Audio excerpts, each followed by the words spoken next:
महापालिका आणि जिल्हा प्रशासनाने मध्यरात्रीच्या सुमारास कुपवाड येथील मंगलमूर्ती कॉलनी आणि सांगली येथील साईनाथ नगर आणि बामणोली येथील 3 बेकायदेशीर धार्मिक स्थळांची बांधकामे जमीनदोस्त केली आहेत. अनधिकृत बांधकामे पाडताना किरकोळ वादावादी झाली, पण प्रशासनाने 150हून अधिक पोलिसांचा फौज फाटा घेत अतिक्रमणे पाडली.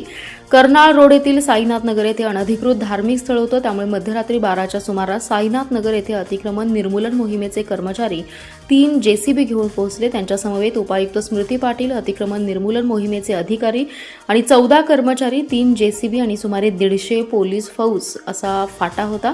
ही माहिती कळताच महापालिकेचे एक गटनेते मेनुद्दीन बागवान, नगरसेवक फिरोज पठाण तिथे आले. त्यानंतर नागरिकांचा जमाव जमला. बकरी ईद सण झाल्यानंतर हे बांधकाम संबंधित मालक स्वतः बांधकाम उतरून घेतील, तोपर्यंत कारवाई थांबवा अशी विनंती केली. मात्र महापालिकेच्या पथकाने जिल्हा प्रशासनाच्या आदेशानुसार कारवाई सुरूच असल्याचं सांगून मध्यरात्री 2च्या सुमारास बांधकाम पाडण्यात आले. त्यानंतर कुपवाडमधील मंगलमूर्ती कॉलनी येथील विनापरवाना पत्र्याचं शेड तसेच कंपाऊंड तोडलं. या ठिकाणी मदरसा सुरू होता असं समजतं, पण महापालिकेने कारवाई करत अतिक्रमण जमीनदोस्त केले.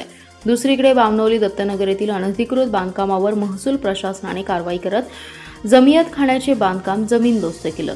ग्रामस्थांनी केलेल्या तक्रारीनंतर जिल्हाधिकारी कार्यालयाकडून चौकशी करण्यात आली होती. त्यामध्ये संबंधित जागेस केवळ रहिवाशी कारणासाठी बिनशेती आदेश मंजूर असल्याचं स्पष्ट झालं. मात्र सध्याच्या भूखंडधारकांनी सक्षम प्राधिकाऱ्याच्या कोणतीही परवानगी न घेता त्या ठिकाणी जमियतखाना अर्थात समाज भवनचे अधिकृतपणे बांधकाम उभारल्याचं निदर्शनास आलं.